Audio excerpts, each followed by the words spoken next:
Ladies and gentlemen, welcome to the People's Penicillin Podcast, a podcast of hope, where I'm going to be doing everything in my power to find those people working to make this world a better place. All the way from the biggest, most noticeable and radical things that we can do to change the world as we know it, all the way to the inside of ourselves. All of you who know me know that I'm a huge fan of personal accountability, personal growth, and I'm increasingly interested in the world of holistic health and healing. So my guest today, I'm super excited to really dig in to this episode. Joe Smith of Evergreen Wellness is somebody that went through what I would describe as personal hell with chronic disease and desperately tried to find answers through Western medicine, only to be ultimately let down, not any better, and in a worse place than where he started. So went off on his own journey, started exploring, researching into how can I just feel better, and came out the other side feeling better, and is now in a position to put others on that same kind of journey. And I'm really excited to have this conversation. Joe, thank you for being here, man. Yeah, thanks. I appreciate it, Tony. And very well put. I love the intro. It's good. It's good. It's really good. How you feeling? Thank you. I'm feeling really good, man. And I just so everybody knows, this is the second conversation. We are going to have what I would call like a part 2 or a supplemental episode to this, like what the official broadcast. But it's a great conversation. So I'm really excited to just do this again, man. I really appreciate your time. Yeah. Yeah. Well, thanks for having me on. Excited to talk about it. So ready to dive in. Yeah, man. I want to start with this feeling of being frustrated with Western medicine. So for those who, they haven't watched the other episode yet, you hit this point in your life where you were feeling ill in so many different ways. You talked about feeling this sense of anxiety. You were having trouble eating. You had to find like 6 foods that you could eat. And that was a time-tested experience for you. And so you keep going to these doctors. It could be Lyme disease. It could be this. It could be that. And you finally got to a point where you were fed up. And what did they actually find for you? Like, you were feeling so, I can't even think of the word to describe it. Like, just like ill, not well, that to not get answers for over 2 years is crazy to me. Surely they found something, right? Yeah. So to keep it super short, within the first 3 months of this happening, which, mind you, maybe I should give a really, really brief breakdown of what I was experiencing. Think of any symptom you ever had. Think of any symptom somebody has had. And then just kind of put that into a big ball of crap and then lay that into your body. That's what you've now become. On top of that, take your brain and blend it up. Now you don't know your name. You don't know where you live. You don't remember where your keys or your phone is. You don't know how to react when things happen to you. You're feeling of one way, very serious. You don't even think, I should probably go to the emergency room. You just kind of lay there and take it. And hopefully you don't die. And that's kind of the way it felt. And it was not a fun time. And so to answer the question that you had asked, imagine feeling that way even for the first 2 or 3 months. This was a nightmare. I felt like that for the first 2 to 3 months until I finally ended up getting an answer in and out of emergency rooms 3 different times, one of which the one guy said that I OD'd on vitamin D at 5,000 IUs a day for a month, which is just asinine to make that claim as a doctor, but okay. My family physician doctor found Lyme disease, actually. He on my third visit into the ER room, he had the nurses there run a Lyme test, which came back initially as a PCR was positive, and then the antibody test was run out, and I had to wait a few weeks for that. And when it came back, it was also positive. But these tests that are run by Western medicine for Lyme, they're very inaccurate. They don't know the exact species that they're actually testing for.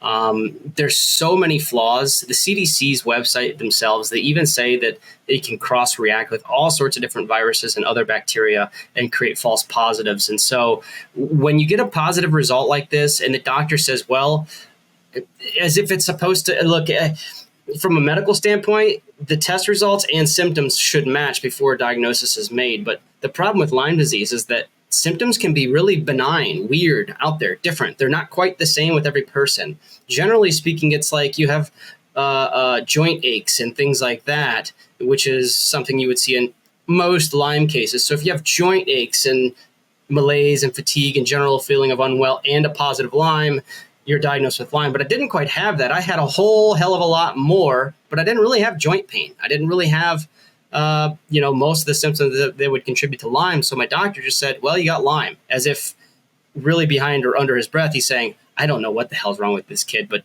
his test for Lyme is positive, and basically he doesn't know anything about these tests and why they're inaccurate and what else to look for. Clearly, he didn't understand that it could also be Epstein-Barr virus or any of these other herpetic viruses.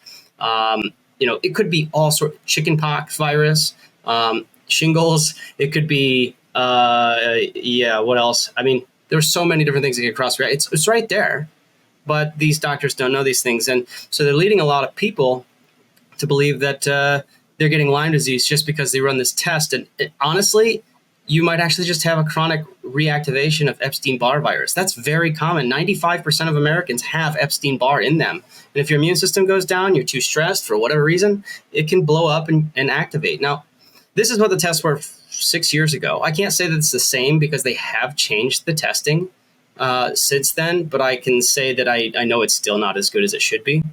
Because as we'll talk later, I went to another testing agency to do real testing. And what they found was a bit different than what Western medicine found. And so to finally put the cherry on top of the question you asked, what is it that I've been diagnosed with? Well, Lyme disease. That's the official one, right? But what else? I've been told that I've got OCD, that it's probably all in my head and I might need psych drugs or be admitted, right? I was told that I have anxiety, depression, that I need medication for it, that I've got idiopathic IBS, which means idiopathic is just a denotation saying we don't know the cause, but you have IBS. And so, yeah, that's your diagnosis.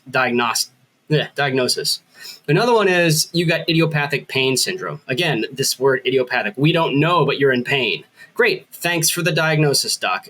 Here's another one. My rheumatologist said, on my first visit, by the way, he checked my liver panel. He goes, well, it's clear to me that you're an alcoholic.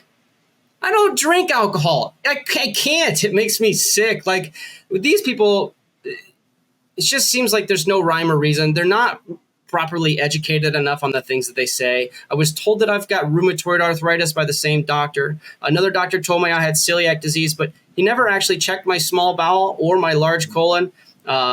In the ways you're supposed to officially diagnose this. I was told that I had an H. pylori infection, in fact, by a functional medicine doctor at one of the most esteemed clinics on the planet.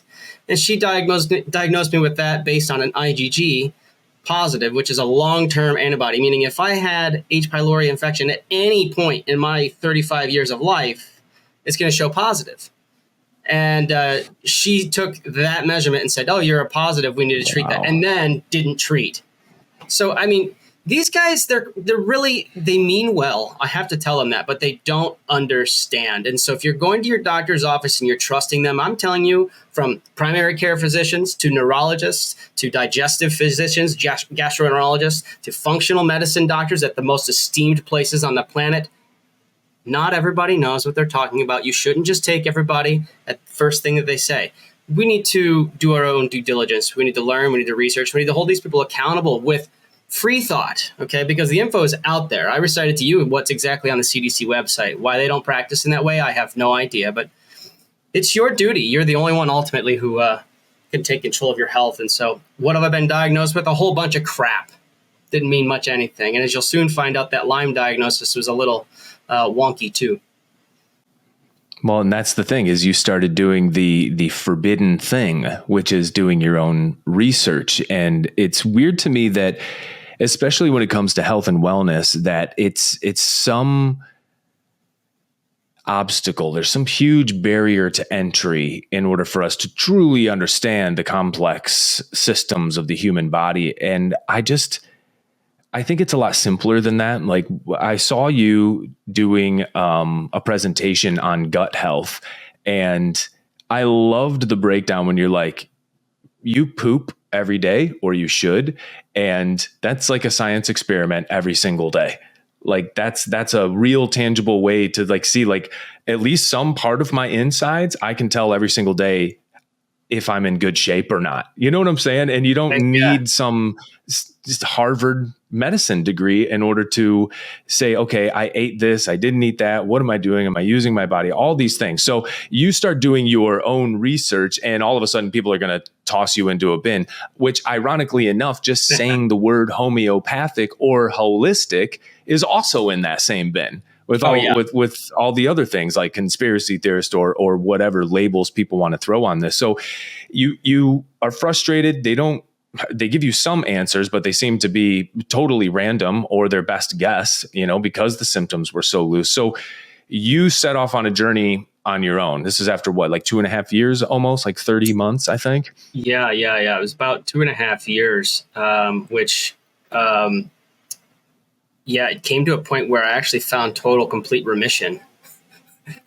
where I don't know, maybe we're getting ahead of Total and ourselves. complete remission from the Lyme disease they had diagnosed you with. Let's just say from the symptoms. I can't From the technically say it was symptoms from itself. Lyme. I don't know. I didn't test at that time to prove whether or not it was Lyme or something else that had gone away, which is why I started feeling better. But basically overnight during COVID, before lockdowns and all that stuff happened, I was very sick. I was like, and I'm I'm not somebody who's was running around putting a mask on and following all these guidelines. Definitely not. But I'm also not an idiot. I've kind of been down these deep rabbit holes here, along with Tony, for a long time. And it did come to my understanding years, over a decade ago at this point, that they were going to pull something like this. And when they did, it couldn't just be some hoaxy thing. It had to be a real deal, and it had to be for a real problem they're trying to solve. And so when I saw this stuff hitting, and I saw it before it was ever reported, okay, I knew it was coming, and I knew pretty sure. I said, well, either this is like a giant, they're just flubbing everything, or it's like the real deal. I wasn't going to take that chance. So I told my boss immediately. I said, I'm not coming into work. I'm not well. I don't know what the hell is exactly wrong with me. I hadn't done all of this testing yet at the time. So I had heard everything from immune compromise to autoimmunity, and I didn't know exactly what it all meant, 4 years ago when this struck me, when COVID hit. So yeah, I went home. I said, if you want me to stay employed, I'm happy to be employed, but I'm working from home now. And that's what I did. And within the first week, on like day 3 or 4 that week, Wednesday or Thursday, I had woken up and realized that all of my symptoms were gone. I was like, okay. Now, Tony, I know you want to dig into that, and we maybe could, but I want you to just make a note, write that down, and let's talk about that later, because that's kind of what indicated to me that maybe it wasn't Lyme disease that was causing some of my problems. That's so interesting, because it's like immediately, people immediately are like, okay, well, maybe it was the stress from your job or something, or maybe it was all in your head. And now these, you know what I'm saying? It's like this whole going off on your own is so scary to people. And regardless of what makes you leap and exit out of like traditional institutions, it's a very scary feeling for a lot of people. They're going to want to disregard so much from that just because like, well, one day it was just gone. Okay. So then it's like, walk us. Yeah. And then it all comes back. Right. Yep. And this is, I think during our chat, it was during a breakup and your dog had died. My dog died. My mom was so diagnosed stressed too with a cancer. Yeah. And so these 3 things, stress does actually have physiological impacts and biochemical impacts on your body. And stress isn't what people think it is. There's chemicals happen in the body. What is stress? What is it that creates the characteristic of stress in the human body? We have chemicals that release, mediating, come out, they turn and trigger your immune system, inflammatory processes begin, and these things can set in cascade a motion for chronicity, meaning a prolonged period of this. And for somebody whose body was only healing for about 6 or 7 months when this started to happen, the stress events came. it could probably send you right back down, and it did for me. And I thought I could handle the stress. I had my woosah, right? I'm sitting there, I do my meditations, I relax, I try to keep my cool, and I know how to do these things. I've been doing them for years, even before getting sick. And I don't know, but I've had great, amazing experiences from meditation, getting a good workout in, yoga, exploring creativity, building things. I know how to relax the body. And I said, I can handle stress. Yep. And I knew already, I said, if I don't handle the stress, it's coming back. And I handled the stress as best I could. And apparently the body knew better and said, no, you're stressed. It's coming back. I said, shit. And slowly, but relatively rapidly, I got sucked right back down into that dark hole.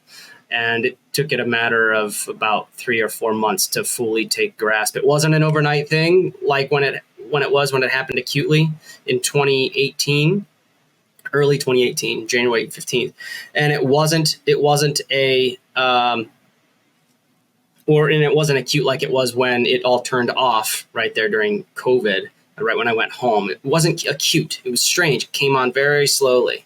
And it was at that point that is many things. I've had so many realizations through this whole process, but it was really kind of at that point where I was fighting to swallow. I've swallowed so many red pills in my life. It's incredible. We've all gone on our awakenings, and sometimes you just get fucking tired of it. But I asked for it, and God says, yeah, you can swallow this. Here you go. And then I couldn't initially, right? I couldn't swim. 2 years, I was so sick, I couldn't find any help. I didn't know what the hell was going on. And then all of a sudden, whoosh, it's gone. I'm showing the light. And then God's like, yeah, kind of as I described it to you before, it's like he picked my head up out of the water and says, all right, you can breathe, but only for a minute. You're going right back down here soon. And that's what happened. And then it was like, it hit me. It's like, I need to figure this out for myself. And that's kind of when my journey of figuring this shit out started. And so we talk about root causes of things, underlying causes of things. And so of everything that you were experiencing, did you have to go symptom by symptom? Were you just trying to target certain things, or were you changing entire chunks of, say, your diet or sleep schedule? Where did you even begin? Because you end up exploring not only gut dysbiosis, so your food, your water, and your emotional state, right? We talk the physical, chemical, and emotional. Right. Hopefully we get to brush on that again. I remembered. And so we can hit on that stuff. But then there's also environmental toxins, heavy metal toxins, and mycotoxins. There's so many other things that you started to discover that could cause some of these, or at least facilitate some of these symptoms that people are having with chronic disease. And I just where did you begin? What was that first thing that you started to really uncover that sent you further down the rabbit hole? Well, it took a while for me to really truly uncover anything. And what my biggest prospect for healing the first 2 years all the way through to this point what we're about to talk about has been focusing on gut health, because it's always something that you've heard, I've heard, and we all heard gut health is important, right? Some of us have heard a little bit more on the subject, no, it's really important. How important? Well, it does incredible things for your health, and without it, you die. You don't exist. You have to exist with symbiosis with this ecology of billions of microbes in your gut. And if you don't, you're going to be sick, and you're going to wish you were dead, if not already be there. So I've kind of known this for a while and was like, I'm going to start here is what I know. And when I hit this point here, going back under the water, that's where I started again. And I said, well, I'm going to start here. And it was at this point that I realized, well, it's probably time to do some testing. And so I did various stool tests and whatnot. But before I could get there, I really wanted to confirm, is this Lyme disease? And so I don't know, do you want me to get into kind of a series of all the different types of tests I did and what I found? Yeah, I think it would be interesting to see the data that you start to compile, especially with regard to Lyme disease, which seems from the outset to somebody like me, admittedly, who doesn't know anything about this, is it seems foggy. It seems like somebody could be diagnosed with Lyme disease because of a certain subset of symptoms that could be totally caused by another environmental factor or whatever. So, let us know, like, what test did you do? So you said stool samples, poop is important. Sure. Okay, we'll come back to those. Let's start from the top here. And it's just generally in the order in which they were done. I've done a lot of testing. I've probably spent close to $30,000, maybe more. On testing alone, I've probably spent about $20,000. That doesn't include any supplementation or other products that I've used to help with the journey. But yeah, I'm probably about 50 in total out of pocket. Which insurance is not covering. They're not. Of course not. They don't cover things that get to the root of the problem, which I've got a note here to talk about a little bit more later. But, maybe we will, maybe we won't. I think most people know this. I'm down for that.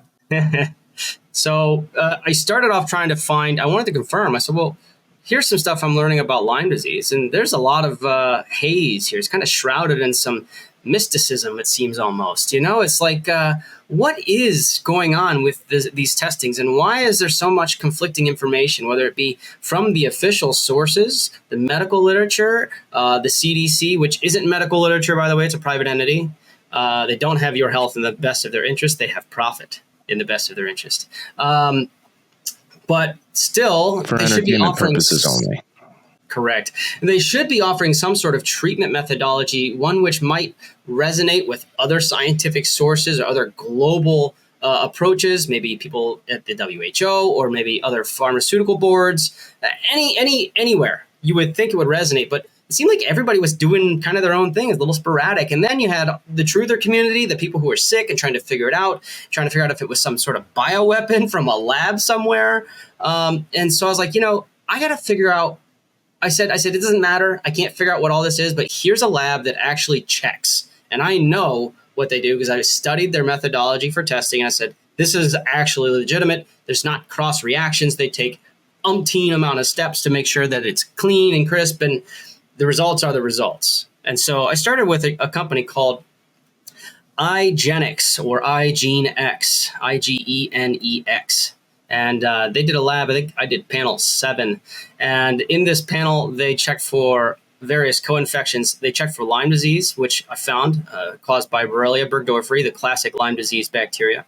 Then we found other Lyme co-infections, which are actually really common that are not tested for in Western medicine.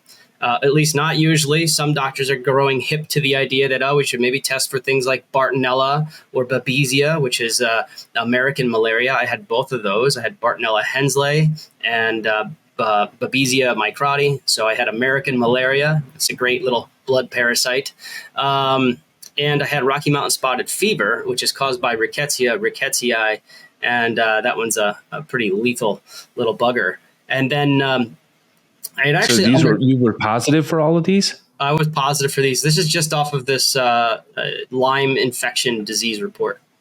And this is what I found when I went back under. This is 2022. It's only 2 years ago.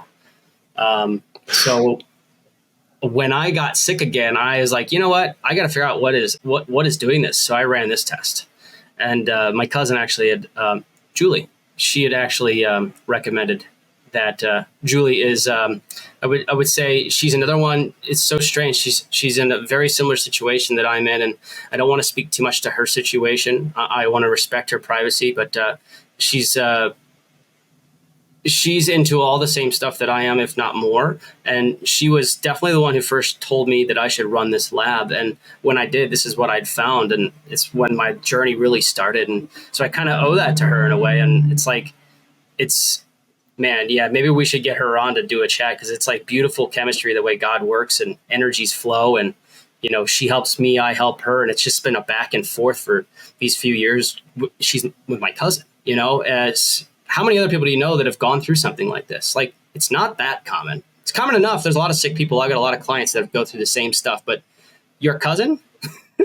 It's Madison. She's the one who did the gut health presentation with you, and that was fantastic. Right. I'd love to have her on, both of you on. Yeah, however that works, because it's a fascinating conversation. Mm-hmm. Similar journeys through a bunch of question marks essentially. And so you can't find any official sources to give you the resolution to those question marks. And so here we are. So that's panel 1. That's the first test you did. That's the first test. And so I did a treatment for that, which make a note here. Maybe we should come back and talk about that. I know some of your viewers are going to want to hear about, well, how did you treat that? Because I know so many people, they try to treat it and it doesn't go away. And that's what makes Lyme disease so hard to deal with sometimes. But there are things, and there's no guarantees in anything, folks. I'm sorry. I'm not going to promise you anything. So don't stick around for a promise to a cure, but I have ideas and I can tell you what worked for me. So that was the first set of tests. Then I did a treatment, and then I wanted to check again, but I didn't want to pay the same amount, and I wanted a different way to read the labs. And I made a switch at the time to another lab company called Vibrant Labs, and I did a panel called Tick-Borne Complete 2.0. And in this retest, I wanted to confirm that, and I did this 16 months after my treatment for what I had found on the IGeneX lab, and it came back clear, totally clear. I'd actually just gotten back from a trip to Florida. I was planning to live there and then actually got sick while I was there. And it seemed oddly strange. I didn't know exactly what was going on, although I kind of had a sense of one thing or another. But when I then ran this test, a positive for a different tick-borne relapsing fever / Lyme came up, and it's Borrelia turicate. But really, this is they call it a self-limiting infection. So it's like the flu. You're going to get it, and then it'll go away. And so I said, well, I'll give it 2 weeks. It feels like it's already on its way out. It's out the door. And it went away. And so I've not retested. I don't feel Lyme disease anymore. I'm not going to retest. I'm not going to waste my time. I'm chasing other boogeymen. And if I come down to the end of that rope and I still have some concerns, I might go back and recheck some things. But at this point, I mean, we're moving on to other stuff, bigger, better, frying bigger and better baddies here. So that's a beautiful thing, man. It was pretty incredible to see that came back totally negative. And there was no invasive anything. I didn't take any pills. I didn't take any herbs. I didn't take anything. I stood in the dude's office and he waved a magnet over me and said, all right, well, give your body 12 to 16 months to heal and you should be good. And I was like, yeah, well, I'm going to test and we're going to find out. And it was empty, totally clear. So I'll talk. Do you want me to talk about that now? Magnet therapy? What did you just say to me? That's what I said. Yeah, I mean, please. Yeah. So I will go ahead and I've written articles for this guy, given him high praise, just because A, professionality, B, it's seriously the nicest staff I've ever met. C, if anybody here, you, Tony, anyone, if you guys can pick up on energy, you can kind of pick up on people when they have really good intentions. And you go into that place, I mean, all you feel is like love and support. And it's just such a great place to be. And it's up in the mountains in Idaho. And I went up there twice, the initial treatment session and then a recheck and a retreat 6 months after. And that's it. I've been wanting to get back up there again to kind of just whatever, because it's a lot cheaper for me at this point, being an established patient. But it's really cool what they do. And the technology is called craniobiotic technique. It's technically considered a chiropractic technique. It's labeled as CBT, not to be confused with CBP, which is chiropractic biophysics, which is an amazing tool for a chiropractic. But we're not going to go off on that tangent. CBT, craniobiotic technique, is developed. God, I don't remember who developed it, but essentially it uses muscle testing. And I know, muscle testing. I know, me too. I don't know if I believe it or not, but who am I to argue with? Okay, I don't know. So it uses muscle testing to try and check and see what it is that is bothering your body, essentially. So it's this idea that it's detecting faint. I would say, what is it? The faint nervous system changes or reactions by checking your muscle tone. So if you're unfamiliar with muscle testing, I suggest that after this, you just go and look into it and see what it's all about. It's very interesting. Again, I'm not sure I fully understand it, but basically you can tell by yes or no basis whether or not your arm goes weak or not. And the yes or no basis is, I'll tell you an exact instance. He holds a little vial, and in that vial, it's got amoxicillin, which this amoxicillin is diametrically opposed to Borrelia burgdorferi on an energetic level. There's something about calculating the subatomic particles or something of it to generate positives and negatives for certain things, energetic fields. And he put this in a vial, and he puts it in his hand, or has me hold it in one, puts a magnet over me and runs it over certain places. And because that magnet's interfacing with my electromagnetic field, which is triggered through my nervous system, and that same nervous system is what powers and guides my muscles to have strength and tonicity. If there's if my arm goes limp, it's an indication, because I'm holding this vial, it's an indication that Borrelia, because I'm holding this vial, is in this location because the magnet has kind of caught it, and it's a weak spot in my magnetic field for this vial that I'm holding. And you're like, yeah, it doesn't make any sense. I don't know. That's what they teach. So that's step one. What is bothering the body? Then step two of that whole process, and I'm sure he's fine with me sharing all of this. It's kind of like the way a cell phone locates itself in space, right? So you've got a cell phone tower A, cell phone tower B, with one cell phone tower pinging your service, and that thing trying to figure out where you're at. You can be anywhere that it radiates out to. It's not going to actually know where you are. You have to have point A and point B, and you have to be somewhere in between it with them pinging for it to locate where you're at between the 2 points, right? Now that's the linear location. Now triangulate it. Point 3, now you can be anywhere on this line. Now you can be anywhere inside of this. So you triangulate. So basically what the idea is, once they figure out what's bothering you, they then use these magnets to triangulate your immune system, tell it where it's at, remind it it's a threat, and to attack and get rid of it. Fucking crazy, yeah? And this is kind of what is described. I've never heard of that in my life. Yeah, I know. Like, where are people pioneering this? And is it just makes no sense to me. So you do this and you tell him, he says, hey, wait 12, 16 months. And you say, okay, after that, I'm doing a test. It's great. You wait the 12 to 16 months, you do a test, and the panel is clear. Yeah. And my immune system, as per their claims, my immune system is what got rid of it. It wasn't anything else. It was my immune system turning it on and saying, no, this is still a threat. Here's where it is. Get rid of it. And as the body's it's like helping to like reestablish that particular energetic field, bacteria, whatever. It's like reminding it like, hey, remember, this is like not good. Yeah. So is it that the body just loses track of certain bacterias and they just get to exist in the body? It seems that after a while, if the body's dealing with something, instead of trying to continue to fight and expend energy on it, it learns to accept it and deal with the consequences of it being there.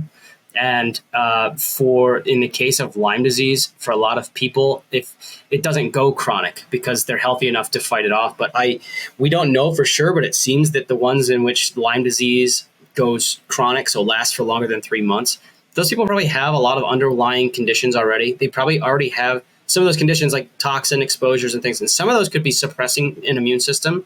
And so if you have a suppressed immune system, this is kind of my theory. It only makes sense that it's not really going to win that battle. And these things, they have interesting modes of action. It's called a spirochete. So envision what a corkscrew looks like with a sharp point, and you can turn it and you can burrow it into things like in a wine cork. Well, these things are also spiral, right? Spirochete, they look like a wine cork, and they burrow themselves into all sorts of different tissues. They can go pretty much anywhere in your body, and that includes into the cells. So now you got to get into the intracellular defense, which we don't have very good cellular immune defense. Once it gets into the cells, essentially you've lost the battle. And these things can get into the cells fairly easily. It's pretty common. And this is why antibiotic treatments are done for so long. This is why they're now finally adapting the idea of multiple different types of antibiotics or antimicrobials in general, like using dual agents. So something that hits the bacteria, but it also has different forms. So it'll morph into a cystic form, a persister cell form. And so either got all these different medications that catch it as it morphs. So between it hiding in your cells and hiding in your joints where there's no immune response in your joints and the synovial fluid, why not hide there if you can get there? and most can't, but it can because it can burrow, and that's why you get joint pain, right? So it goes there, and then you have to do these hardcore systemic killers of multiple degrees to kill all the formats and to make sure the antibiotics are getting in deep enough. And this is the only effect that Western medicine has to try and get this, or program the immune system to say, no, this is an invader and it's unacceptable, kill it. And it says, oh yeah, I'm strong, let's do this. And it's like a homing missile. It sets to kill, and over the course of the next 18 months, as it slowly comes out of these hiding places, it just dies because the immune system sees it and gone. So I think that's generally the idea behind it. That's insane. Okay. And so at that point though, like, are you symptom free? I mean, was there any, you said invasive and you'd put herbs into that. So invasive meaning like you can take a pill or you can eat an herb or some kind of supplement or drink a tea or something. Like, what were there other symptoms that you had worked on in other ways, or was like this particular treatment like it? No, for you? I trusted the treatment. They told me it would work. I said, all right, I'll give you a year. Let's see. And after 6 months to a year, after 6 months, I didn't really notice anything. I said, well, I don't know. So I'm going to start moving on to some other things. And as I started doing that, I started doing stool testing, and we can start talking about that. But essentially, it was after about a year and a half when I realized, wow, I have not made any improvement. And then I ran some tests and it was all gone. So I was like, I think I feel a little bit better, but I can't really tell. And I ran these tests and they're all gone. But see, it was at this time I ran these tests, which we'll talk about here after we talk about the stool tests. That's kind of when I realized what was actually going on with my health. So let me explain some of these stool tests and some of the findings there, because these make sense in today's context for where I'm at today. Yeah, man, let's talk some shit. All right. Yeah, I love talking shit, man. Diagnostic Solutions is a company. They produced this a test called GI Map. And I don't know how I feel about it, but if you want to run it. It seems to work for people. I have a favorite. We'll talk about it next. But in this one, it was the initial test that I had ran. And we found some overgrown gut bacteria that's actually strongly associated with autoimmune diseases. And I mean, like, they're directly linked. And there was overgrowths of bacteria called Citrobacter and Prevotella and Fusobacterium. Now, it's interesting that the Citrobacter was there because now, in hindsight, knowing what I know about the gut and some of these different disease processes and root cause agents, Citrobacter has been flagged on my radar now for potential for mold and mycotoxins. And we're not going to talk about that in depth this episode, but we'll have to maybe meet up another time to talk about this. But it's so interesting. I was looking back through these tests, like, my Citrobacter was high. Look at that. Like, the clues, they're there. You just got to know what to look for. That's why I've always respected the hell out of you, man, because, when we first connected, we did connect like a couple months, I believe, like pre-pandemic. It was, I think, November of 19. We started kind of connecting on some things. I think some of your more classic, like, conspiracies. And then obviously all the stuff that we were concerned about through the pandemic, we were negotiating some of that. But then I didn't see you a whole lot. You kind of disappeared. And as it turns out, like, you were going through some shit. Yeah. And every time I would meet up with you, you would just have so much information that was always like in parallel for me. I've heard people talk about gut health. I've heard people talk about the benefits of, going to the gym or being physical and how that pairs with mental health and, why the effects of spirituality, all these things. But I had never seen someone go quite as deep as you. So the fact that you're going to start to recognize certain names of like gut microbes and bacterias and ones that are bad, and you're like, oh shit, okay, well, that's school. That's school. And it's weird to me that you had to go through such an insane journey that basically kicked you down this hallway. It's like it left you like no other choice but to participate in this research. And so the stool sample number 1, you see, I didn't hear Candida in there. Nope. But there was 2 other things. Which is like the famous culprit. That's coming up next. So I had elevated anti-gliadin IgA. And so that's immunoglobulin A antibodies to wheat gluten. So those were elevated. That tells me, which at the time I didn't understand what I was looking at. I was still learning. I was fresh on the scene. I said, oh, okay. I guess this means I should stop eating gluten. And I didn't. I cut it back, but I didn't stop. But you need to stop. And it's not just gluten. It's all grains. You should not have any grains if you've got any kind of digestive problems. But this here is an absolute no-no. Giant red flag. Elevated anti-gliadin IgAs. You need to stop all grains, definitely all gluten. And yeah, so I kind of continued on, but it's interesting. I also had high SIGA or secretory IgA. Secretory IgA is basically an immune response. It's that IgA, the immunoglobulin A, found in the secretory or the secretions of your mucosal lining in your colon. And so basically, if that's high, it's saying you've got a large amount of immune activity in your colon, as compared to the cohort, like what's normal, what's healthy. Yours is way high. That's an indication. It's trying to get rid of an infectious agent. There's something there, or the gliadin's causing it. Now, in hindsight, I know these things, but when I was reading this initially, I missed the Citrobacter. I probably missed I know I did because I kept eating the gluten. And the SIGA, I was like, okay, well, my immune system take care of it, it'd be fine. And I just moved on. And then I learned that that test probably isn't the most accurate in some ways, and that maybe it's not so much that it's not accurate because I don't want to, get sued.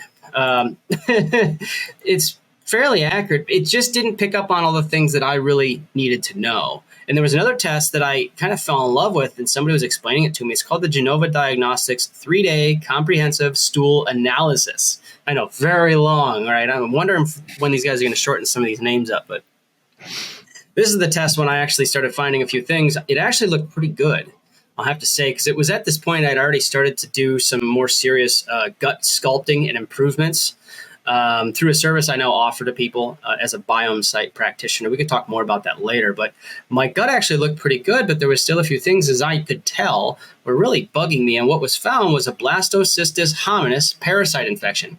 That's a protozoan parasite. And then I also found candida as an infection as well, as a pathogen. So definitely an infectious agent. It was definitely there. If they pick it up in a stool test, you better treat it, because stool tests don't pick it up very well. In fact, nothing really picks it up well. Throw all the tests you can for candida at trying to find it, and you might get one positive. If you do, you better just treat it, because it's probably there a lot, especially if you got a lot of bad symptoms for it. But this blastocystis, I was told to ignore. It's not a big deal, right? Even by people who had symptoms from it, self-healers like me, they said, it's probably not that big of a deal. Hold off. Some did say to treat it, but at the time I was still too sick. And anytime I took anything, and as Tony kind of mentioned, there was only like 6 foods I could eat. Now, I was a little bit better than that at the time, but I still had a lot of sensitivities to everything. And not just foods, but perfumes and colognes, different chemical agents like Clorox. I mean, if I exercise too hard, we could talk a lot more. We talked about the mast cell activation syndrome before, but I don't want to go off on that tangent unless you want me to. But basically, I had... And all this is after the magnet, though? Yeah, so this is after the magnet therapy. I gave myself 6 months to recover and see if anything would recur, and nothing happened. I said, okay, well, I got to start moving on something, because something's going on here. And this is when I started testing my gut and doing these stool tests. So this is before you've done that panel to show that you had been cleared. Yes, sorry about that. Yeah, that's coming up technically, but we kind of already... So this is like the prequel. No. Yeah, I'm just getting the timeline open in my head. So like you're waiting to have this 12 to 18 months or whatever pass. And so you've done the stool samples. There's what, two tests now? Yep. And then I went ahead and I said, you know what? I need a little more information. I swear it can't just be this blastocystis hominis parasite. There's got to be something else. And I was thinking liver flukes and all the other buzzworthy... Everyone's got parasites. It's the root cause of all disease. It's truly nonsense. They play a role. Everything plays a role. We should be looking for everything, but it's not the cause of everything. Mold's not the cause of everything. Lyme's not the cause of everything, but we need to look, right? And nobody's looking. So I said, I'm going to look. And so I went and did another stool test called the comprehensive stool analysis. And that was through the Parasitology Center. And what they ended up finding was candida, again, in its dividing form, which is like pre-pathogenic. Excuse me. And then I found another parasite, and it's Entamoeba hartmannii, and it was in a cystic format. It's also a protozoan parasite, so a single cell organism, and they really aren't that bad. There's not. I say that based on the research that I've read, and I've read all of the research on it, all like 6 papers. So how the hell would they know if it's not that bad? They checked some people, some children in Indonesia who were drinking well water that was found to have a Entamoeba hartmannii infection. And they're like, yeah, well, they have slightly looser bowels, but they're fine. Yeah, they're fucking kids, like they're running around getting sunlight. They ain't got stress of bills and, multiple other complex infections and suppressed immune system and everything else going on. Like, yeah, they're kids. Run some more tests, guys. So I kind of ignored it, because I wasn't sure how I could even treat it. There was really no recommendation for a treatment. And I didn't know how to get my hands on any of this stuff. But basically what came to pass is I eventually got back in to see my functional medicine doctor, who really I kind of see him as a colleague, and I'm pretty sure he sees me as one too. A little bit of a story there. We butted heads in the first time that we had talked with one another. And I said, look, I just need somebody who's going to fucking help me. I said, hey, you can brag about all your anything all day long. Here's the tests I've ran. Here's what the results are. Here's what they mean. Here's what I want to do. What can you do to help? And he was like, all right, let's do this. So when I finally got into talk with him again, it got to this point. It was actually about 6 months ago at this point. So it's like, what do I need him for? I got me. I'd been doing my own thing already. But I needed to get some medication for treating this parasite. And as many people who are hip to parasite stuff know, that a lot of parasite medications got some strange off-label uses. This is not medical information, but they're also generally pretty safe compared to other agents that kill things that is made by big pharma. And so I said, if there was anything that I was going to try, I want to try some of these anti-parasitic drugs and see if I couldn't convince my functional doctor to help me with that. And I said, look, it's a double whammy. We can hit both of these protozoans. He said, all right, let me know when you're ready. And so I told him when I was ready 6 months ago. That's when I kind of started. We'll get to that, though. So I'm kind of laying out. These are the stool tests. Some of my findings.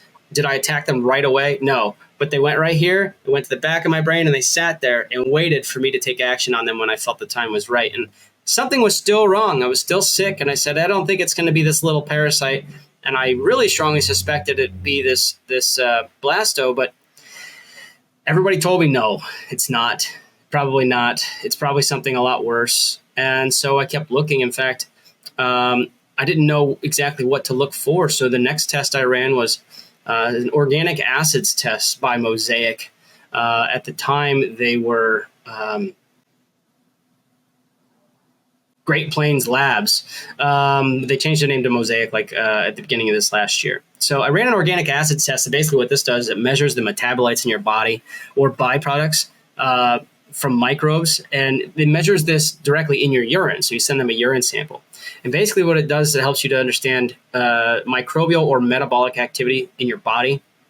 That way it can kind of give you a broader picture of what disease process might be unfolding within you, and potentially some of the causes and the things that they kind of notate, or I should say some of the results that indicate a cause are they're almost one of a kind. You don't really see these in any other labs. So I think they realized that they could measure and detect causal agents in this way. I was like, yeah, we're going to add these to our test. It's really simple. And I'm glad they did, because what they ended up picking up was I had off the charts fungal markers.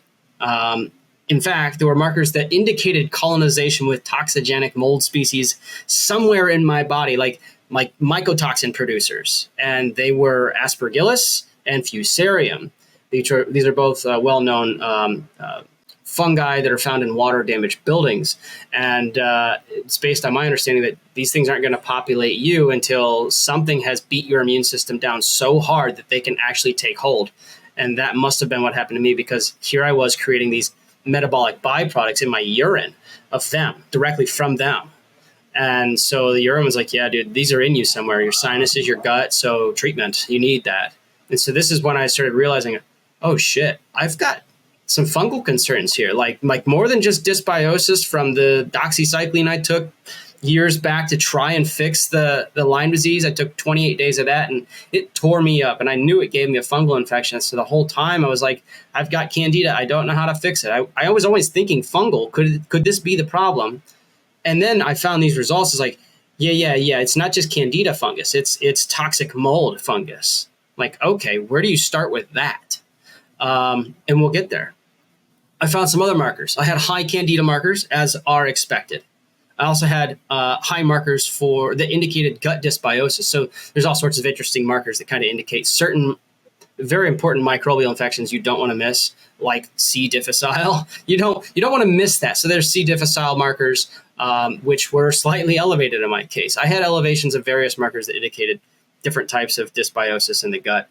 And those are definitely not ignored at that time either. And I said, really? Because my gut's doing better, right? Remember, I did all the stool tests and I thought the gut was doing a little bit better. And it was definitely doing a lot better, but it's not a ways to go, clearly. I also had high levels, measurement of a compound called oxalic acid. And that comes from, many people probably have heard it, oxalates, plant toxins. That's also produced in mass by Aspergillus, right? And so if you have Aspergillus in your body, your sinuses, your gut, and it's producing all of these compounds, it does this so that it can chelate minerals, so that it can feed and eat, take in iron and things like that from its surroundings. And so basically, when that happens, especially if you have a leaky gut, are going to leak through into your blood, and then your body's got to process it. Now, this is a whole big conversation we're going to have about oxalates, but you naturally make them, the liver does, in small quantities. But when you get too many, now your body has to figure out what the hell to do with it. So then it starts storing it in tissues, and they're like little shards of glass, and they're painful, and they've been shown to be the root cause of many pain syndromes. Like the ones I mentioned before, right? Nervous system dysfunctions, kidney and urinary irritation, and on and on. So, and especially if a body's lacking all the nutrients it needs, the liver itself, if it's lacking all the nutrients it needs to bind to these things and get rid of them, they're going to build up in the body. You're going to get a disease process from that buildup. And mine were off the charts in this case. Did you have anything you wanted to say on that? No, my mind is just spinning. I mean, you're talking about them storing in different tissues and they're painful. And I'm thinking fibromyalgia and random pains. And you know what I mean? All the people that are experiencing that sort of thing, it's wild and something else just clicked in my mind. It's like when we say, and I'm not speaking as a professional, obviously, but when I say fibromyalgia, people think of it as like a disease like the common cold, where it's like, oh, this is. But what we fail to realize is that the name is a name given to a set of symptoms. Yeah, buddy. We know the common cold. That just clicked in my brain. I mean, I don't know if this is like middle school level realization in science or something, but it's like, we consider it like this thing, like the singular thing. But what we're really describing is a set of symptoms. So if you experience what they call fibromyalgia, it's not that you have the same thing as everybody else. It's just that you're experiencing the set of these same symptoms as other people that we've now put into a group. Now, and that's precisely the problem, is that we're not looking for those root causes of these symptoms. Holy shit, man. I think we're done here, man. This has been a lot of fun. I'll see you later. I'm personally done now. I've learned something here today. Shit, man. Yeah, man. You just hit it out of the park. I digress. Yeah, it's great. Yeah. Wow. That's exactly it. So they say, if you're so smart, what's the root cause of fibromyalgia? It's like, well, I don't mean to flex, but there's many causes, and it's not like I know all of them. I won't lay claim to that, but there's definitely many. Oxalic acid is one. I can think of probably 10 others right now. If you give me a second, I can make a list, but for the sake of time, let's not, right? But I've explored these avenues and I found these things in me, and I've treated myself for a lot of these things. And as I did, the markers have come down, the symptoms have disappeared. And so it's pretty obvious to me. I don't need to be wearing a lab coat or have this little license name tag on my shirt to know that I can treat myself of some of the conditions that I've found, and then my symptoms go away. I'm fine with that. I don't need to have recognition. I don't, fine. It's better if nobody knows, to be honest, because apparently you start talking about things like this and it gets you in trouble. So, but honest to God, it does.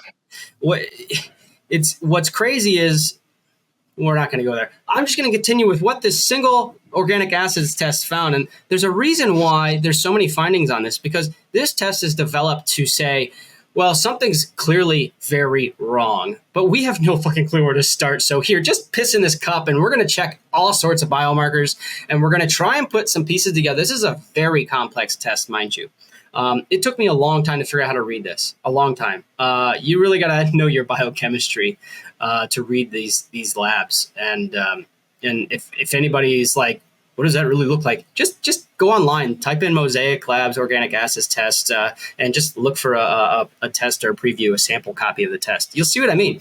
It's crazy. Now, that being said, I've learned a lot. I know a lot about a lot of the markers, pretty much all of them, but there's always so much more to uncover. Every one of these markers has layers of understanding. And if this one, there's like 80 markers on this test. So if marker 6 and marker 29 and marker 34 are all elevated, or one's this way or that way, high or low, it probably means this. Like, I am not a biochemist. I don't understand biology at that depth, but I know enough to be dangerous. The internet is a very useful resource. There's guides to help you understand and interpret your own results. There's doctors. There's let's put it this way. There are people who understand these tests that you can pay, and they'll tell you.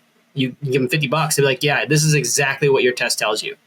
Have I ever done that? No, I'm too damn stubborn. But I know these things exist. So when people say I'm helpless, no, you're not. Go on YouTube. Look up guides on how to learn how to read these tests. You can do that for any test result you've got. There's going to be people who are giving you all sorts of different information and answers, but you'll find that there's a conglomerate of people who are going to give you the same info over and over. That's generally going to be the more true stuff. You got to have an open brain, not so open it falls out. Okay, but sometimes you got to kind of listen and create your own path and follow it. Follow what you think is right. And when I've had some of these findings, that's what I did. I followed what I thought was right, and progress began.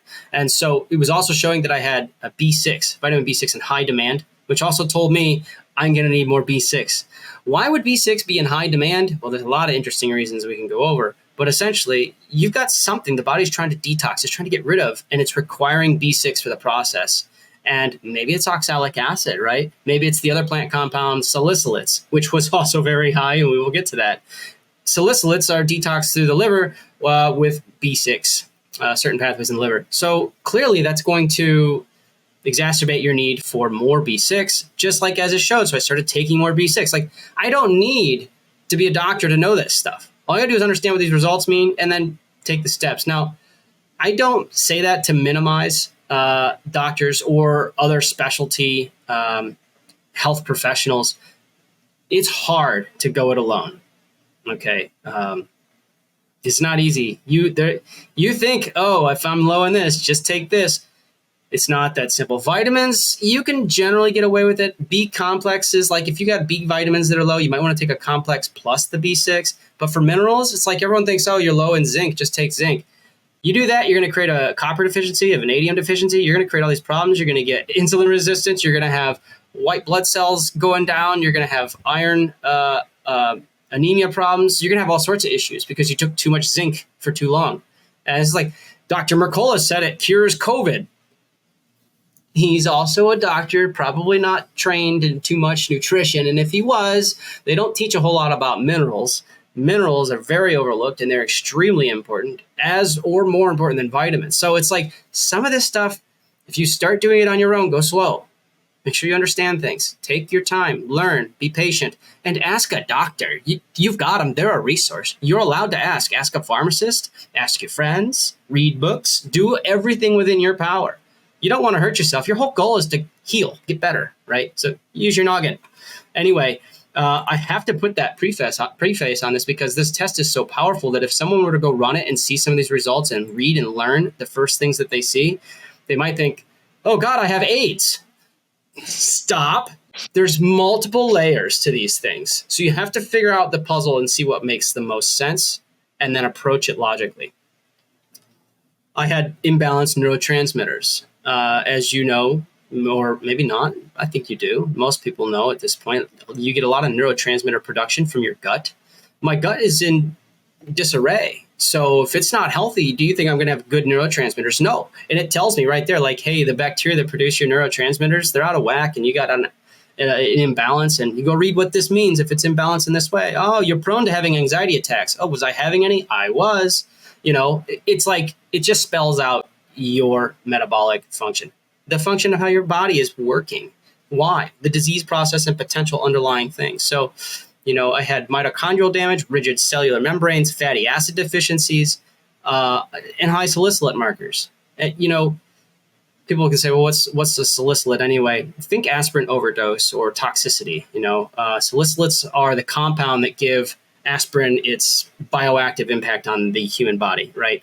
And if you take too many of those, that's why people use that for self-harm, it can kill you. And salicylates aren't just things from plants. Bacteria in your gut can also produce them. Been digging into this a whole lot more recently. Salicylates like a salicylic acid? That's correct. Salicylic acid. Yeah. Interesting. So this is just another one of these compounds, these biochemicals, either from your microbes, from the human being, or from a plant, from some source. You can get a buildup of these things. A buildup of anything is no good, right? Everything's got to be in the right balance. And all I'm looking at is what's out of balance and what do I got to do to fix it? And this year is really kind of painting this, as they call themselves now, mosaic. It's painting a mosaic now for you.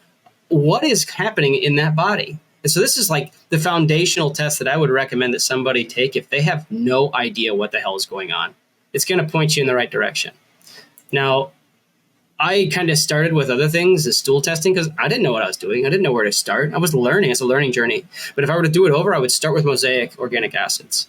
In my case, because I had no idea. I didn't know. I mean, I knew Lyme was at play and whatever, but I was like, well, something else is clearly happening here. I don't know what to think. So, yeah, I ran that and found all sorts of things. So this is then when I decided, it's time to look for these toxic molds. How do I do that? Well, check your urine again. So I ran another test. Again, it's by Mosaic. And at the time, they were called Great Plains Labs. And I'm going to combine these results with another lab that I ran. Let me just say it this way. The Great Plains Labs test, the first one I ran, the results that I got back, could you guess what they might have been? Just take a guess. You could get it right for every single marker. Well, as far as what they found, like Candida. No, it's just they're measuring mycotoxins if they're present in the urine, and if so, how much. You have any idea what they found? It's not a trick question. It's not. I'm not trying to like make smoke come out of your ears. Mycotoxins? Yeah, sure. No, and I found nothing. 0.000 for everything across the board on every single mycotoxin measured. About 18 of them, 16 of them at the time. And you might say, 0. And I kind of looked at that myself. I was like, 0? Like, you mean none? Like, isn't there mold and stuff in my food? How is there 0? I'm like, there's none? So I called them. They said, yeah, you might want to consult with a doctor, but we'll just go ahead and tell you that generally when we see something like that, we know it's not our machine malfunctioning. And really what it is they put it basically in a way of saying it's an inability for me to detox it, and that my detox pathways were shut down. I said, what causes that? Well, they don't know. Nobody really knows. But what we do know is you better start trying some things to open them back up or you're in trouble. And I was still sick as hell. Didn't know why. Well, one of the first things that I found was I was not able to detoxify my body of some very common compounds. Mycotoxins are found everywhere. They're in your house right now. Your body's always processing, getting them out. But if you got detox pathways shut down, which Lord only knows how that happened. I got some ideas, but nobody really knows. But if they're shut down, provably by this test showing 0.00 for everything, that's not possible. Everyone's going to have a little bit of something. And it's not just a little bit of one thing, at least. It's a little of almost everything. You'll have a little bit of it because it's in the food. It's in everything. And so this is kind of what really... This means they were getting in, but there was no way for them to get back out, these mycotoxins, which are caused by toxic molds. It's like something that the toxic molds give off, right? Yeah. Something we talked about in our other conversation. Okay, so that was panel number 1. What about number 2? So I was like, I didn't get quite a result. I still want to see what I have. And so I was like, I could do something where I take a bunch of glutathione and N-acetylcysteine and like make my body dump toxins, right? Those are like the two primary components that the liver needs to really just dump toxins. They're the primary detoxificants. Glutathione is the master antioxidant. And if pretty much if anyone takes that and they've got any kind of toxic burden, if they take that, and it doesn't have to be even that large of doses, but if they take a good amount, 2 or 3x the RDA, there's no RDA, recommendations on the bottle, basically. If you 2 or 3x that for about 2 weeks, you'll get sick because that's your body taking that and just like dumping shit into your bloodstream and into your stool to just get out. You're just pumping it.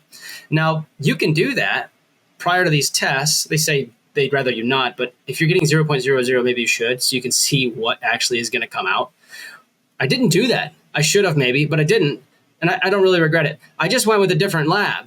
And I went with a different lab on a different day after I had started supplementing with some B vitamins, which are necessary for detox. So I had come to the realization between that test and this new one I was about to run a month and a half later, I realized I probably need some B vitamins. I'm probably very deficient because that is one of the main things the body needs to get detoxification working.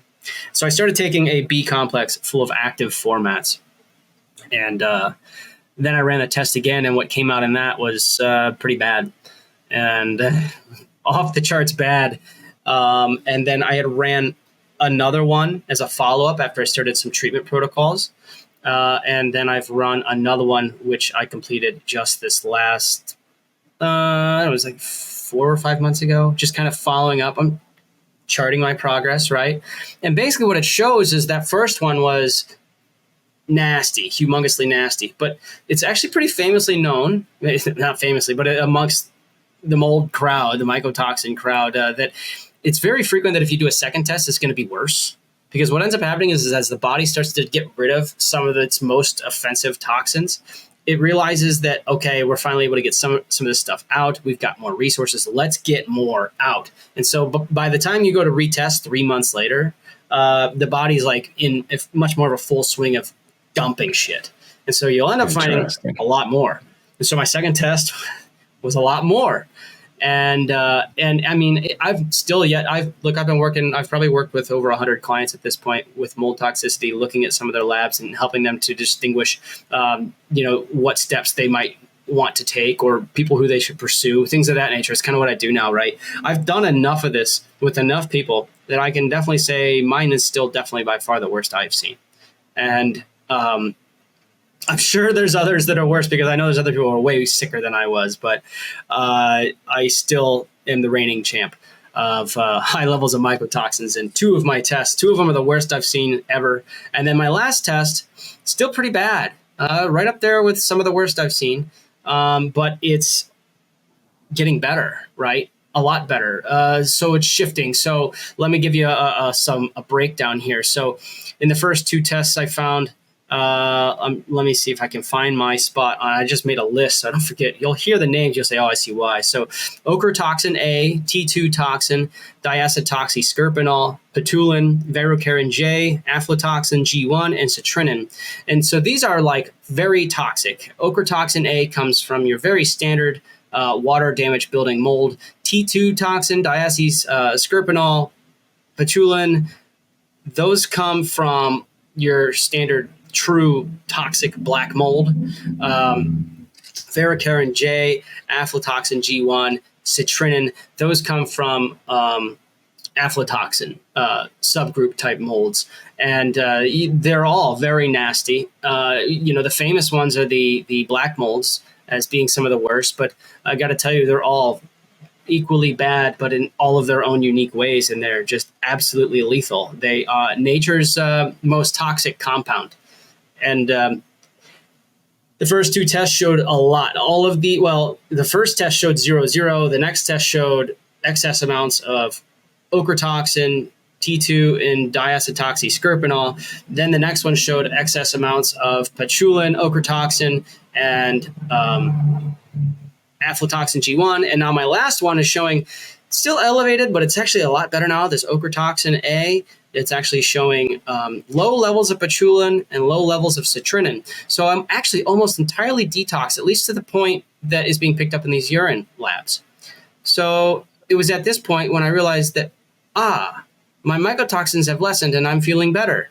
That's when I realized that's why for 2 weeks when I left work and started working from home, within a few days, I got myself out of the exposure. I stopped being totally sick and full-blown remission like magic. Oh, I stopped toxifying my body of something that it was really struggling with. There was something somewhere, and I don't know, maybe it was in my car. Maybe I just wasn't driving my car every day anymore. We don't know these things entirely, and maybe I could check, but how far back in life am I supposed to go to recount these steps? Or am I supposed to just move forward and be happy? You know, like I'm going to move forward and be happy. I found the cause, I treated it, and I feel better. That's the whole thing. So it's like the takeaway in this conversation for me is, so you had these symptoms, you started researching, but the research really came through the testing that you were doing. So when you say to me, "Oh, we sent some stool over to the lab. Oh, we did some urine tests from the lab. Okay, now we're analyzing the lab results here. This is what we're finding, and we're going to make some corrections on our intake and our environment. So it's either my food or not enough of a particular food, or maybe it's my environment. Maybe I got to leave this place. Maybe there's water damage here, so on and so on and so on." Hear me now. That sounds like what a doctor should be doing. Yeah. Like that sounds like what I had come to know. Like, you know, back when you're a kid, you get strep throat. You get strep throat and they're like, they do the fucking popsicle thing, which sucks ass. And they're like, well, we're going to send it back to the lab. You know, it's looking like strep throat, but we'll see. So that's weird to me that it took so much for you to get these types of answers. And so now you're using these lab tests. So that brings a whole new light, by the way, to the phrase get tested. Yeah.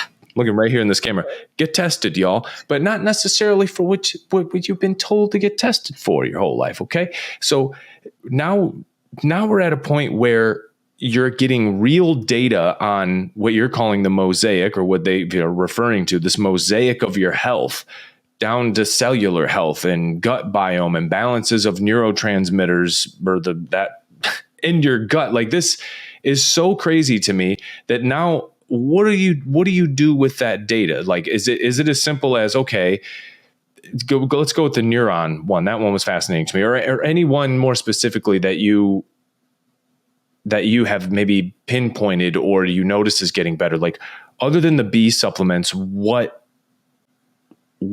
have you been doing? What have you been up to? I mean, is this literally a vitamin deficiency caused a lot of this because you weren't able to evacuate it? You know, I can't say that for sure. I think it's a combination of just being very overloaded for probably a majority of my life with serious toxic burdens, of which that test that I did, that I just finished reading off results to, it measured some other things. And we can talk about, there's a lot that was found in that, not just the mycotoxins. So is probably this problem of total body burden, which is it's a term that's thrown around really frequently in the functional medicine realm, where basically it's put forth this theory that if you've got so much or X amount of burden to your body and it's just too much for you to handle, for your body to detox, it basically shuts down. It stops working and it just goes into fight or flight survival mode. It does anything it can to make you live another day. But anything beyond that, it's given up. It's overloaded. All systems collapse. You get to breathe. You get to maybe eat. So that's kind of what I was in. You get to breathe. You get to maybe eat. And I had total systems collapse. And so your question is, what really kind of caused that? I don't know. And, nobody really knows. But what you can do is look for things that are there and get rid of them. And if you look at the literature for any one of those mycotoxins I mentioned, any of those can cause pretty much all the symptoms I was having already. So could those be the cause? Absolutely. How are we going to know? We're going to treat for it, right? And so the first part of your question was, well, what have you been doing? How do you treat that? Well, I'm glad that you asked that. I've put together a whole booklet about how to detoxify the body. And it's a PDF that I had published, and I do plan to continue to update it as I learn new things and find new ways to put it together for people. But it's free. You can download it. It'll be in the description of this video. But basically, in there, I kind of outline some really basic strategies that I deployed on my own health to help me get better. Now, it's not exactly everything I did, because for that,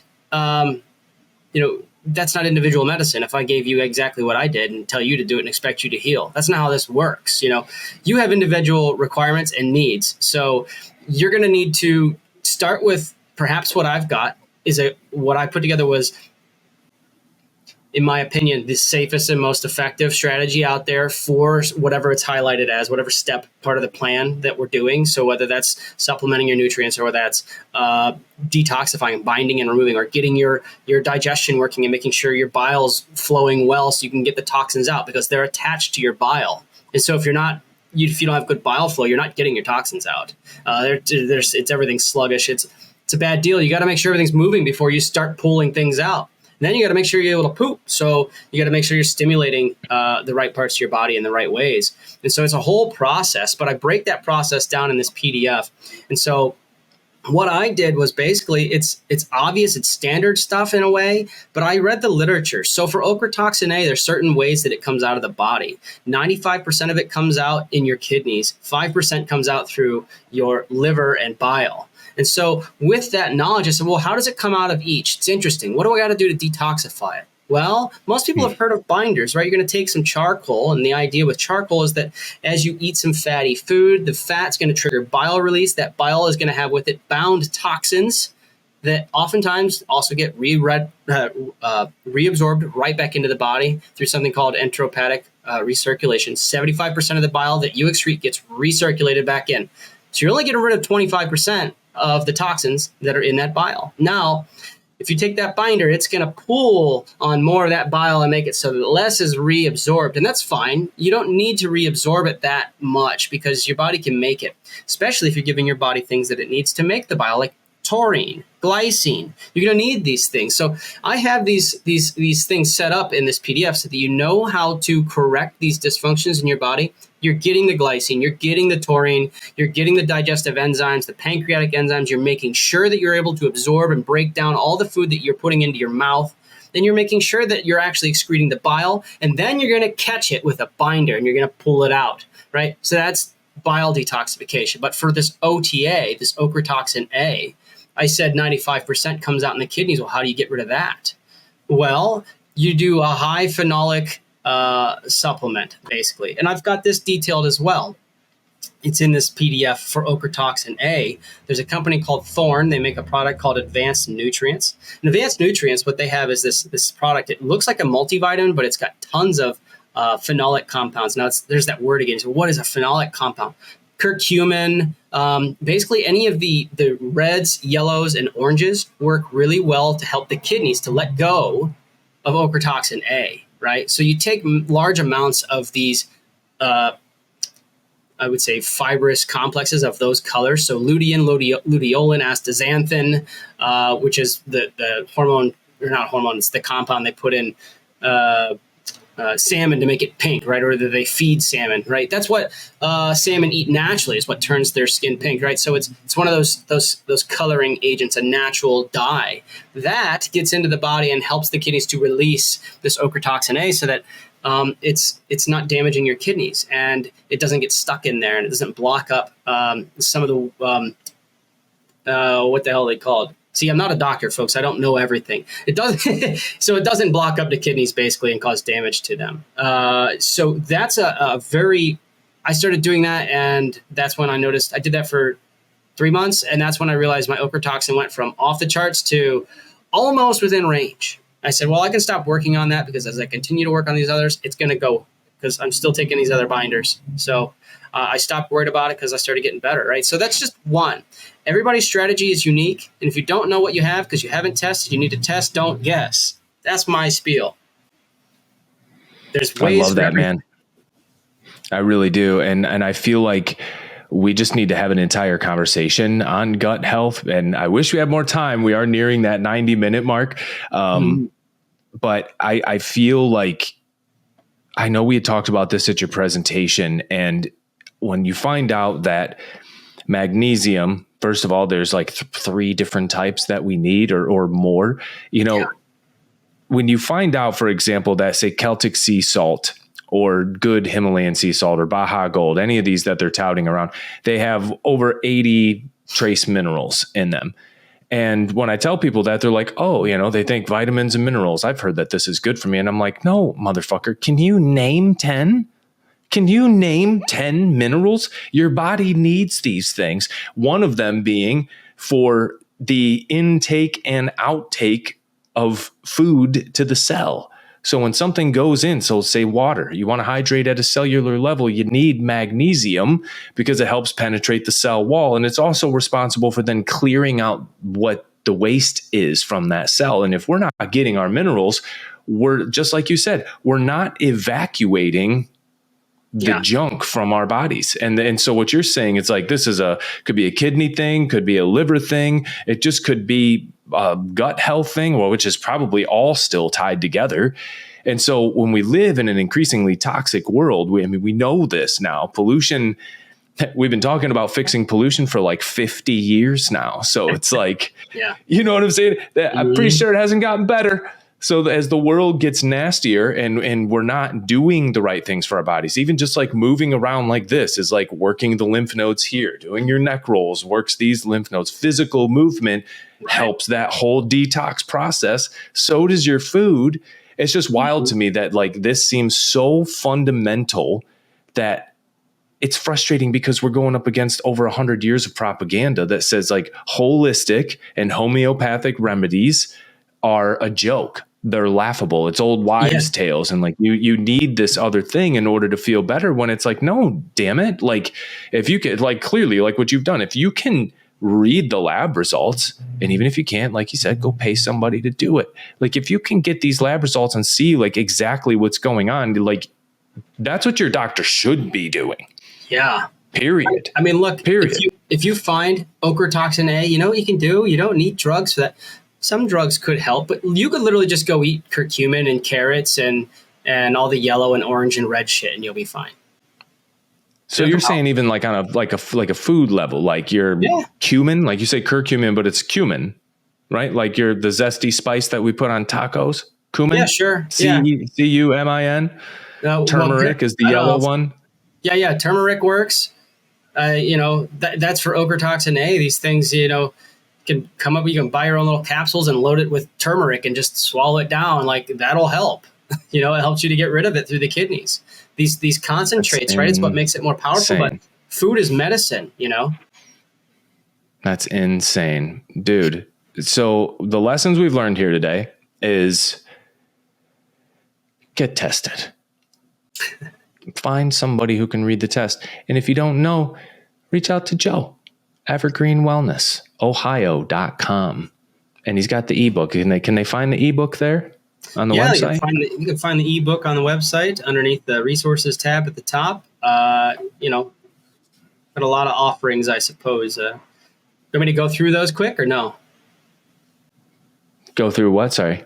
Oh, sorry. I got a few offerings for people, and you want me to go through those? Dude, please sure. Tell them where they can find you, what you got going on. Do that. Right. Okay, for sure, man. So, I'm definitely working on a few things here, and I'm working on getting this health consulting aspect up in an official capacity. But, I kind of do this stuff for free because it's really what I hope people would provide to me. I'm tired of being extorted still for what I believe is like free and fair information that people should have. If I can go read about it online and then condense it down and provide it to you, there's no reason why some doctor shouldn't be able to respond to a comment on Facebook or in a group chat or somewhere and give the same info, but they're not allowed because it's illegal for them. They can lose their license. And it's so bullshit how this information is protected. You deserve it. We all deserve to have this info. And so I've made it a part of what I do I'm learning, I'm helping, I'm growing, and I'm sharing. And I want to do it freely. I believe that humans have, a spirit that's capable of being grateful and thankful. And I think we all deserve the ability to, have all this, healing's at your fingertips. We just got to have the info, right? And it's not like it doesn't exist. They got it. It's in the studies. If you just want to read them, you can. I know how hard it is to try and do this stuff when you're sick. It's not fun. It's very hard. But I can provide you all sorts of information on various topics. So if you want a consult, it's free. What I would recommend you do is come to my Facebook community group, and that's facebook.com/group/evergreen wellness. And a lot of people are like, yeah, Facebook's not so hip anymore. I know, but guess what? All the cool people that I work with, who I call colleagues today, who are also self-healers, they're doctors, they're scientists from all over the planet. And I'm not kidding you.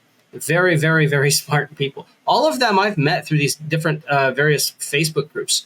And really what it comes down to, and I recognize, is people who are really sick need a community that they can count on. It's really hard because, what do you do when your parents or your family, your extended family, your friends, the people at work, when they don't understand and they don't know how to relate, and there's nobody who can offer anything. The doctors don't offer anything. I mean, it's a pretty lonely place. So if you're looking for people to bounce information off of, if you're looking for somewhere to learn, if you're looking for colleagues, if you're looking for growth, join this Facebook group and post there, ask questions, reach out to me there on Facebook. I'm glad to help you answer anything you want.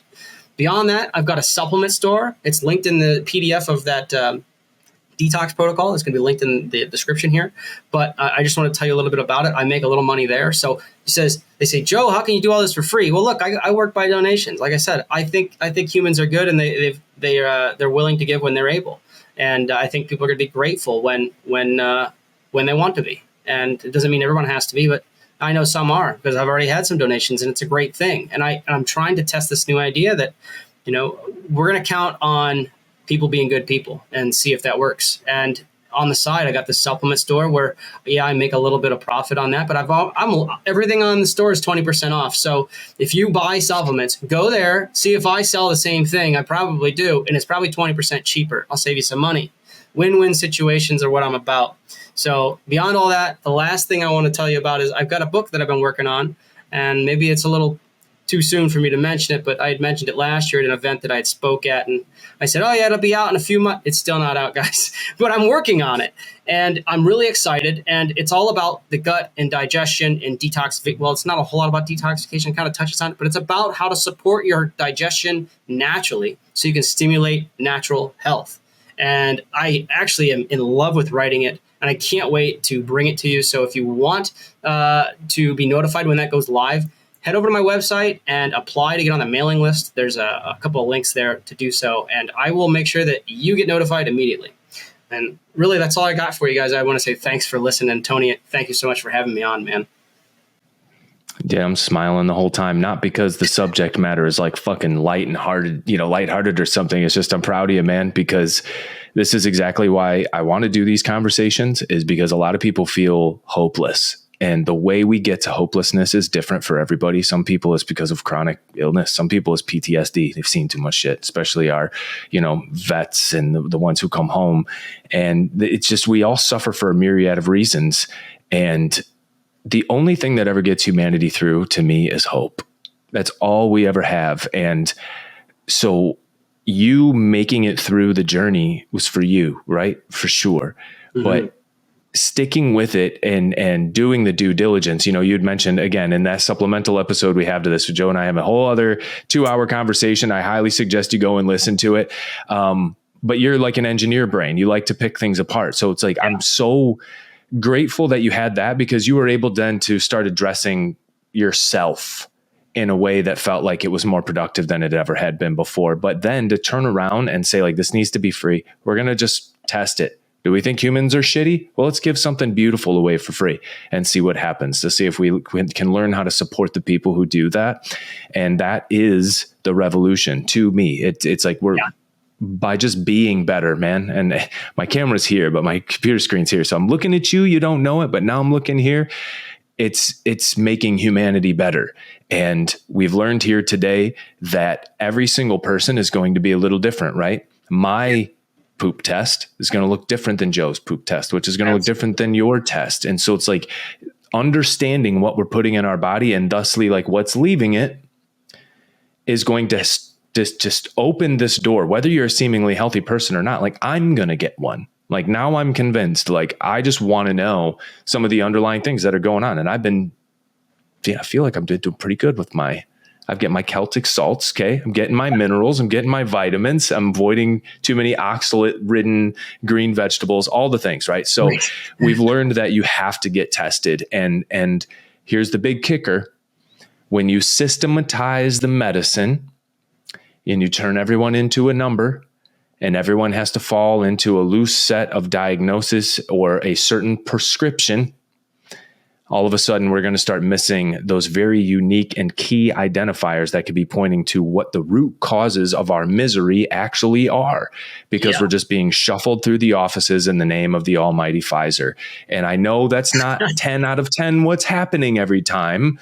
I'm sure there are exceptions. And again, I know doctors and nurse practitioners and people, like, they're good people, and you go into it largely because you mean well and it fucking pays really good.